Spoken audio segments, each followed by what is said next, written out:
Et bonjour à tous, on est parti pour une deuxième vidéo, un peu tuto sur les bases de Darkest Dungeon. On a déjà vu dans la première vidéo, donc on a fait le premier donjon, tout ce qui était combat, l'emplacement des personnages, les différents pourcentages de résistance, les pourcentages de toucher, d'esquive, les dégâts, etc. Tout savoir exactement sur comment se passe un combat, et du coup un donjon.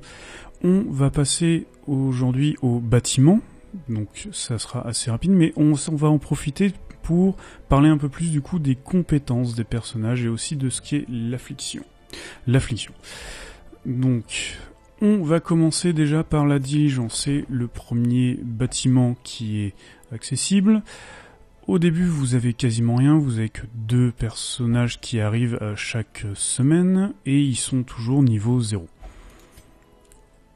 Augmenter la diligence va vous permettre à la fois d'augmenter le nombre de héros que vous pouvez avoir, c'est dans le quartier des héros, le nombre de recrues que vous avez potentiellement chaque semaine, et ainsi que le niveau des héros, potentiellement. C'est toujours une question de hasard. Sachant que ce niveau-là est, subordonné au fait d'augmenter 2 autres bâtiments qu'on va voir juste après. Juste la base, bien savoir que pour augmenter, là on le voit pas parce que tout est augmenté au max, mais pour pouvoir augmenter justement les bâtiments, les améliorer, il faut des breloques, des trucs spécifiques, ces choses-là en fait, des bustes, des portraits, des contrats et des blasons. Sachant que ce que vous avez beaucoup besoin, c'est des blasons, et le reste, un peu moins, mais ils sont un peu plus durs à trouver. Donc, voilà, ça commence. La diligence, c'est extrêmement important, forcément, surtout au début, vous allez vouloir augmenter le nombre de héros que vous pouvez avoir pour faire un petit turnover, parce que vous allez avoir des héros qui vont avoir de l'affliction, ou des maladies qu'il faudra soigner, etc. Et donc, vous ne pourrez pas partir tout le temps avec la même équipe. Donc du coup, très important d'augmenter ça, et un peu aussi le nombre de héros que vous avez disponibles, sachant qu'au début, si ça coûte cher, c'est pas forcément le plus important. Mais voilà, et ça, forcément, ça vient après, mais vous l'augmentez dès que vous pouvez, mais globalement, au bout d'un moment, vous allez être plein au niveau de votre village, et ça vous sert surtout si jamais vous avez un mort, vous voulez récupérer un héros, on va dire pas trop bas, pas avoir le remonter entièrement. Sachant qu'avec les restrictions, si vous avez que des personnages niveau 5 ou 6 et que tout d'un coup vous vous retrouvez avec un personnage niveau 0, comme les personnages niveau 5-6 ils ne voudront pas aller dans les donjons bas niveau, faudra emmener vos petits piou-piou là, les petits bleus, dans les donjons difficiles directement, avec la possibilité qu'ils montent très vite en stress, ils vont monter très vite en stress et potentiellement mourir rapidement. Donc voilà, la diligence, le premier bâtiment extrêmement important. Ensuite, 2 autres bâtiments extrêmement importants que personnellement je préconise de monter en premier, c'est la forge et la guilde. La forge, c'est tout simple, quand vous avez un personnage qui augmente de niveau de détermination, vous pouvez augmenter son arme et son armure. Extrêmement important, puisque comme vous le voyez, ça va augmenter l'esquive du personnage et ses PV de base, et pour les armes ça va augmenter les dégâts, les chances de critique et la vitesse. Donc quand vos personnages montent de niveau de détermination, la première chose que vous devez faire absolument avant de partir en donjon, c'est vérifier leur niveau d'arme et d'armure et l'augmenter si vous le pouvez.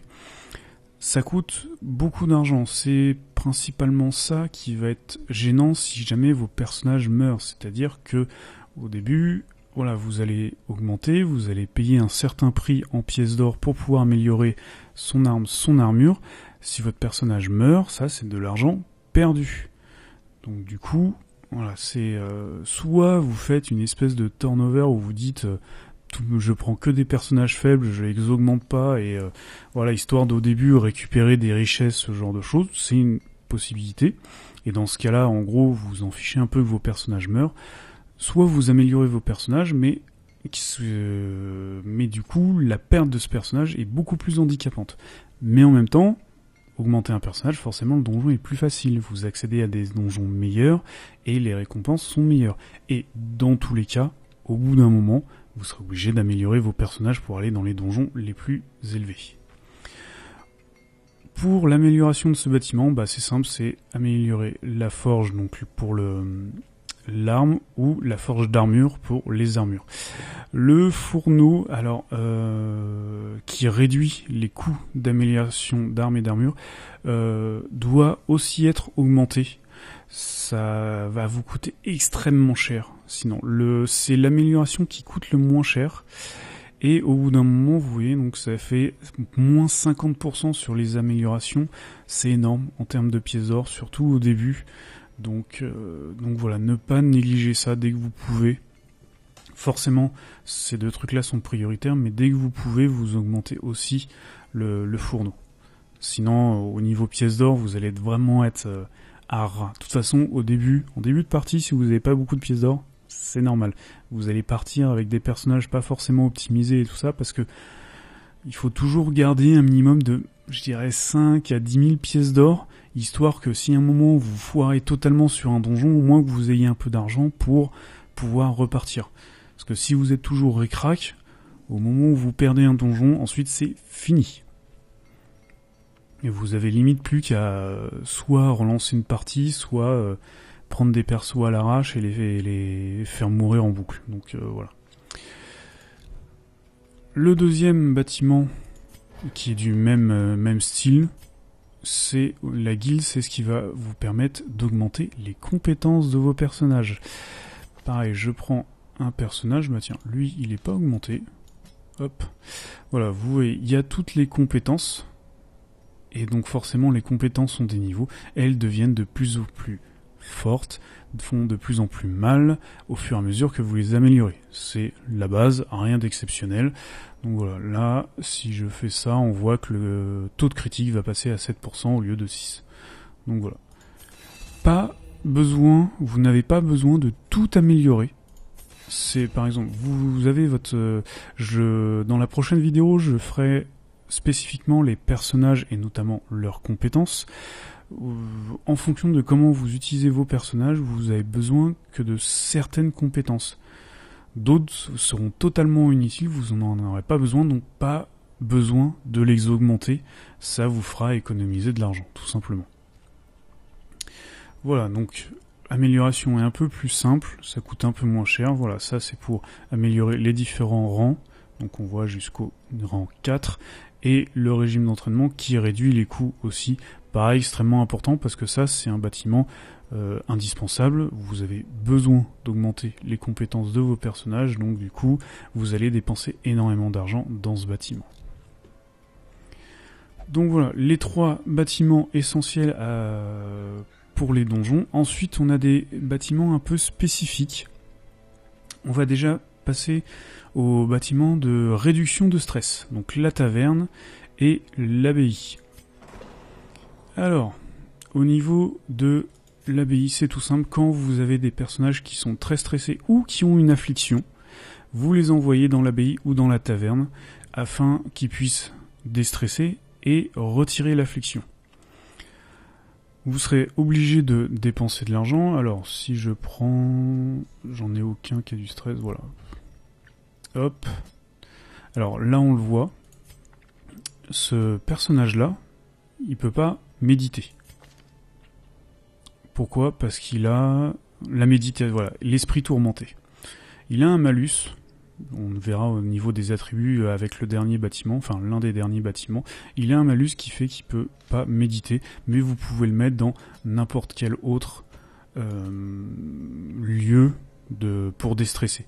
Le seul truc, c'est que forcément, si vous améliorez uniquement la méditation et tout d'un coup vous avez un personnage qui ne peut pas méditer et que vous avez besoin de le faire déstresser, forcément c'est ce que vous avez amélioré en priorité, donc du coup ça va vous gêner. Donc pour l'amélioration ici, ce qu'il faut savoir, c'est qu'au tout début, le bâtiment, il n'y a qu'une seule place pour chaque lieu. Sachant que de temps en temps, de façon aléatoire, on va le voir avec la taverne, je pense, hop, vous avez ce personnage-là qui va se placer à l'endroit de l'un des 3. Donc pareil pour vous bloquer un lieu. Donc du coup, il faut essayer au niveau de l'amélioration de vous diversifier. Il y a certains personnages en fonction, etc., de leur alignement ou autre, qui vont déstresser dans un lieu plus que dans un autre. Donc, ce qu'il vous faut rapidement augmenter, voilà, c'est au moins arriver jusqu'à ce niveau-là, au niveau 3 de chaque lieu, puisque au début, voilà, ça améliore la réduction de stress, vous avez une réduction du coût, de combien ça vous coûte à chaque fois que vous voulez faire déstresser votre personnage, et voilà, fixe à 2 le nombre d'emplacements. Une fois que vous avez ce deuxième emplacement, en gros, vous êtes totalement libre, vous n'avez plus l'autre personnage qui vous gêne de façon aléatoire et vous pourrez toujours déstresser quelqu'un. Ensuite, voilà, si vous améliorez entièrement, bah du coup, vous pouvez en placer 2 dans le dans le même lieu. Donc voilà, ça c'est la réduction de stress. On a vu, réduction de stress, c'est pour éviter d'avoir une affliction. Là, ce personnage-là, il est en train d'être soigné d'une maladie, mais si je l'envoyais directement dans un donjon alors qu'il est à 70 de stress sur 200, en sachant que dès qu'il arrive à 100, il a une affliction, c'est mauvais pour le donjon, potentiellement une mort. Donc voilà, réduction de stress, qu'est-ce que j'ai à dire d'autre ? Ah oui, faire attention, parfois, il y a des effets, on va dire, secondaires au fait de déstresser. Un truc qui est très important, je vais vous montrer un bouton, c'est retirer toutes les breloques. Quand votre personnage a des breloques et qui va déstresser, il peut potentiellement les perdre de façon définitive, notamment si vous l'envoyez dans la salle de jeu. Il peut potentiellement perdre les objets en faisant un pari ou ce genre de choses. De la salle de jeu, vous pouvez perdre de l'argent. Dans le bar, en gros, il peut tellement se bourrer la gueule que il est indisponible 2 semaines au lieu d'une parce que vous l'avez perdu. Voilà. Et c'est souvent ça d'ailleurs. Par exemple, pour la méditation, vous aurez un moment une espèce de truc qui vous dira que votre personnage est dans un état de paix intérieure immense et que du coup il a besoin d'une semaine supplémentaire pour venir. Rien de méchant, mais bon. Le plus important, c'est de savoir, voilà, surtout ne jamais envoyer un personnage déstressé avec ses breloques. Toujours l'enlever. Moi je privilégie très clairement l'abbaye par rapport à la taverne parce que il y a moins d'effets secondaires. Les effets secondaires arrivent principalement au niveau du bar, de la salle de jeu où vous avez des chances de perdre de l'argent.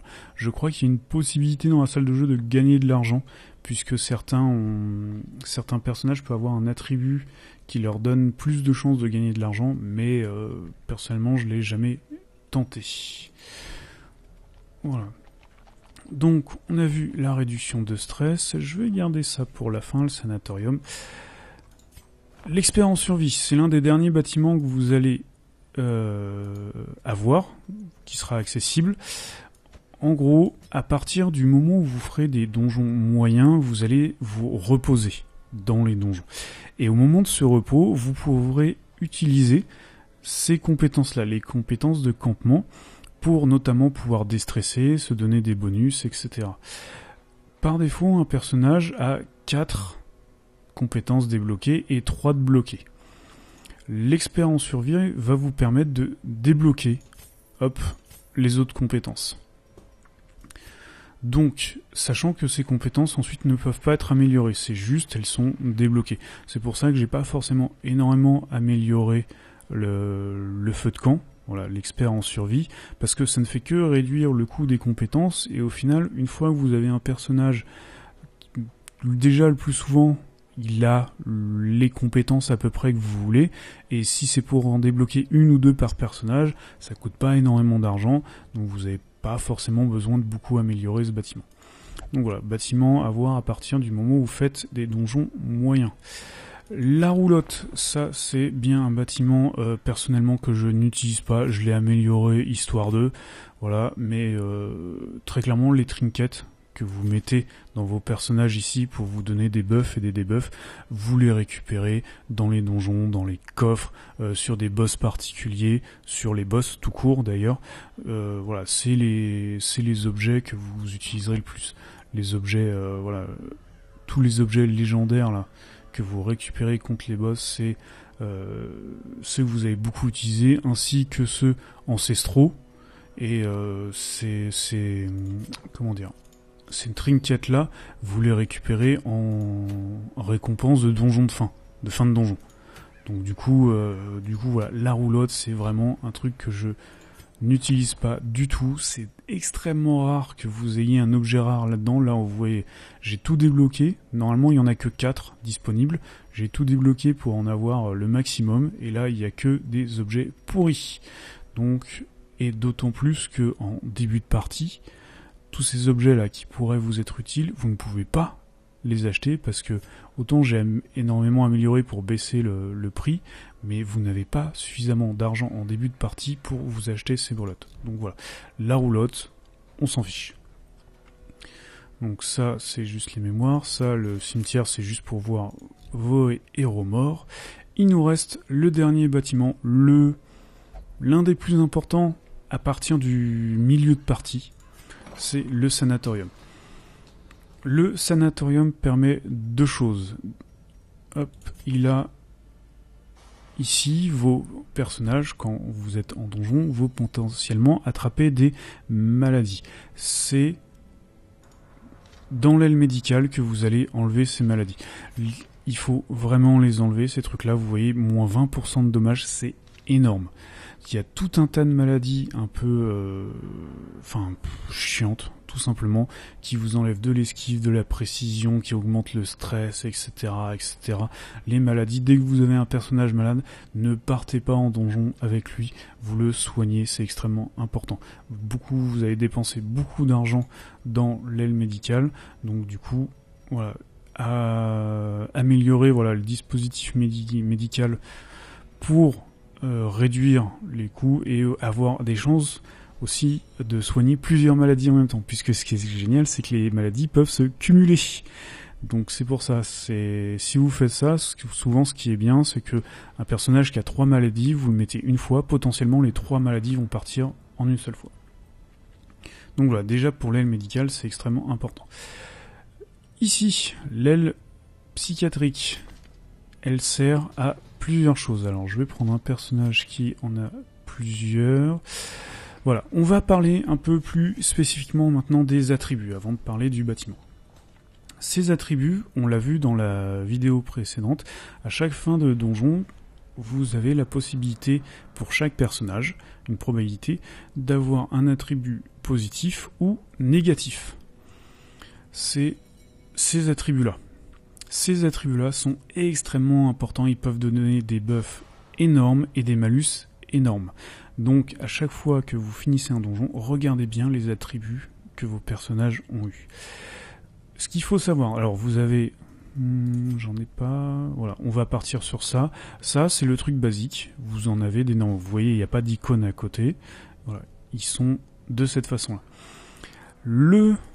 L'aile psychiatrique permet plusieurs choses. Déjà, il permet de supprimer des malus. Sachant que ça vous coûte de l'argent. Et si jamais l'un de vos malus est passé, avec une tête de mort, c'est pareil, ça arrive de façon aléatoire en fin de donjon. Potentiellement, le malus peut se bloquer. Et du coup, ça vous coûtera encore plus cher de le supprimer. C'est pour ça que le plus souvent, quand un personnage a un malus, on va essayer de le supprimer quand il est comme ça, normal, parce que ça coûte pas énormément d'argent. À partir de là, ça coûte plusieurs milliers de pièces d'or, c'est très cher. Donc voilà, suppression des malus. Et il faut savoir aussi que, comme à chaque fin de donjon, vous avez un attribut qui potentiellement arrive, il va remplacer un autre attribut. Là, on le voit, lors du dernier donjon, ce personnage-là, il avait l'attribut dernier souffle. Ça a été remplacé par l'attribut équilibre. Sauf qu'il y a certains attributs qui sont extrêmement forts, notamment celui-là, vitesse plus 2, esquive plus 5, c'est énorme. C'est par rapport au malus, au bonus qu'on peut avoir, c'est vraiment énorme. Donc celui-là, on a envie de le bloquer. Et pareil, c'est dans l'aile psychiatrique, où vous pouvez locker, comme ceci, une compétence et un attribut. Et de cette façon-là, vous êtes absolument sûr que cet attribut ne partira jamais, que vous l'aurez toujours. Donc voilà, les attributs, c'est extrêmement important, mais à partir du milieu de partie.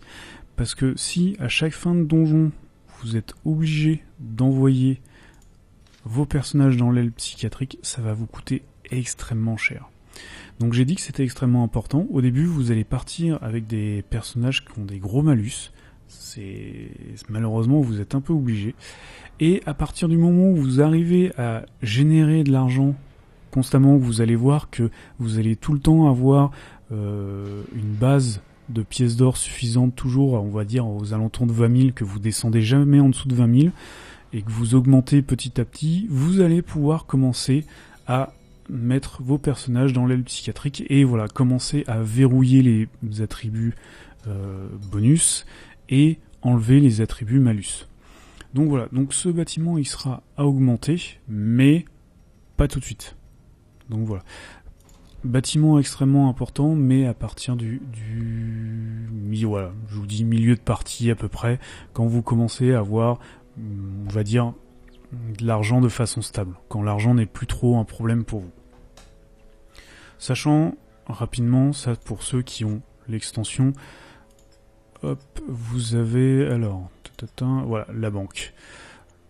Ici, en fait, vous avez la possibilité de débloquer voilà, un quartier spécifique qui fait que vous générez 5% d'or par semaine.